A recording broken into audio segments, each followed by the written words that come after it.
இனிய உற்சாகமான வணக்கம் நண்பர்களே. ஒரு நிகழ்வு ஒன்று கேள்விப்பட்டேன். அது பற்றி கொஞ்சம் நேரம் பேசலான்னு கொஞ்சம் மனசு சொல்லுது, அதனால் பேசுகிறேன். ஒருத்தவங்க பார்த்திங்கன்னா பைக்கில் போய் குறுக்கால ஒருத்தர் குழந்தைய யாரோ ஓடி வந்திருக்கிறாங்க. அவங்க மேலே விடக்கூடாதுன்னு பிரேக்கை போட்டு கீழே விழுந்துட்டாங்க. அப்படி விழுந்ததுனால பைக்குக்கு பலத்த காயமாயிருக்கு. கிட்டத்தட்ட ஒரு 60,000-70,000 செலவு வர மாட்டிருக்குது. அவங்களும் கீழே விழுந்து பார்த்திங்கன்னா தள்ள கொஞ்சம் அடிபட்டு 2-3 லட்ச ரூபா செலவு பண்ணுற மாதிரி இருக்க மாட்டிருக்குது. புது பைக்கு வாங்கியிருக்கிறாங்க. ஆனால் பைக்கு வாங்கிட்டு 14 மாதம் ஆகிருக்குது. 12 மாதம் வரைக்கும் தான் அதில் பார்த்திங்கன்னா ஐடி வேல்யூ பார்த்திங்கன்னா, அதாவது ஃபுல் இன்சூரன்ஸு இருக்கும் 12 மாதம்.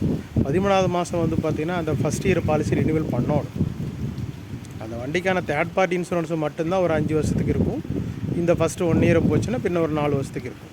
ஆனால் வண்டிக்கு அடிபட்டு வண்டியோட கிளைம் வேணும் அப்படின்னா 13வது மாதம் ரெனிவல் பண்ணியிருக்கணும்.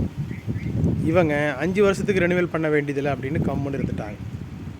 அதனால் இந்த விபத்துக்கு வண்டிக்கு ஏற்பட்ட டேமேஜுக்கு கிளைம் கிடைக்காது. சரி, இவங்களுக்கு 3 லட்சம் 4 லட்சம் கிடைக்கும் மாதிரி இன்சூரன்ஸ் ஏதாவது போட்டிருக்காங்களான்னா 10 லட்ச ரூபா கிடைக்கிற மாதிரி ஏதோ ஒரு ப்ரைவேட் இன்சூரன்ஸில் பாலிசி எடுத்துருக்குறாங்க. அந்த ப்ரைவேட் இன்சூரன்ஸ் பாலிசி எடுத்துகிட்டு போய் கோயம்புத்தூருக்கு ஹாஸ்பிட்டலில் கொடுத்தாங்கன்னா அவங்க இந்த பாலிசி எடுத்து பார்த்துட்டு நீங்கள் கையிலேருந்து செலவு பண்ணுங்கள், அவங்க உங்களுக்கு ரீஇம்பர்ஸ்மெண்ட்டு தான் தருவாங்க, இங்கே கையிலேருந்து பணம் கட்டணும் அப்படின்னு ஹாஸ்பிட்டலில் சொல்லிட்டாங்க. இன்றைக்குள்ள காலகட்டத்தில் பார்த்திங்கன்னா அவங்களுக்கு இந்த பணத்தை ரெடி பண்ணி ஹாஸ்பிட்டல் செலவு பார்க்குறதுங்கிறது சிரமம். நண்பர்களே, இந்த இக்கட்டான சூழ்நிலையில் அவங்களுடைய அந்த பணத்தை ரெடி பண்ணுறதுக்கான தேடுதல் தெரிந்தவர்கள்லாம் சென்று அவர்கள் கடன் கேட்கின்ற அந்த நிகழ்ச்சியை பார்க்கும்போது கொஞ்சம் வருத்தமாக தான் இருக்குது. நண்பர்களே, வாகன இன்சூரன்ஸுகளாகட்டும் நமக்கான இன்சூரன்ஸுகளாகட்டும் சரியான கம்பெனியில் போடுங்க. அப்புறம் காலாவதி ஆகாமல் பார்த்துக்குங்க. முடிந்த அளவுக்கு இன்சூரன்ஸில் விவரமான தெளிவான தெரிந்த நல்ல அனுபவமிக்க முகவர்களை அணுகி அவர்கள் வசம் நீங்கள் பாலிசி எடுத்துங்க. ஏன்னா நம்ம எதற்காக பாலிசி எடுக்கிறோமோ அந்த பயனை நம்ம அடையணும். அப்படி அடைவதற்காக தான் நம்ம இந்த பாலிசி எடுக்கிறோம் இல்லைங்களா?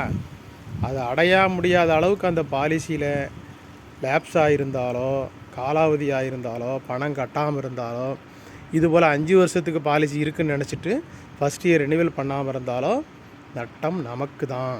கம்பெனிக்காரங்க பொறுப்பேற்க மாட்டாங்க. தயவு செஞ்சு நண்பர்களே, உங்களுக்காகட்டும் உங்கள் வாகனங்களுக்காகட்டும் இன்சூரன்ஸு சரியானதாக உள்ளதா, சரியான முகவர்களை தேர்ந்தெடுத்து போட்டிருக்கீர்களா என்பதை சரிபார்த்து கொள்ளவும். நன்றி, வணக்கம். என்றும் உங்களுடன் சேவையில் சிறந்து விளங்க உங்களுக்காக காத்திருக்கிறேன். உங்களோடு நான் கருப்புசாமி, இன்சூரன்ஸ் அவாரன்ஸ் மற்றும் இன்சூரன்ஸ் பெஸ்ட் சர்வீஸ் மேன். 9965562168 தொடர்பு கொள்ளுங்கள். உங்களுக்கான ஆலோசனைகளையும் வழங்க காத்திருக்கின்றேன். நன்றி, வணக்கம்.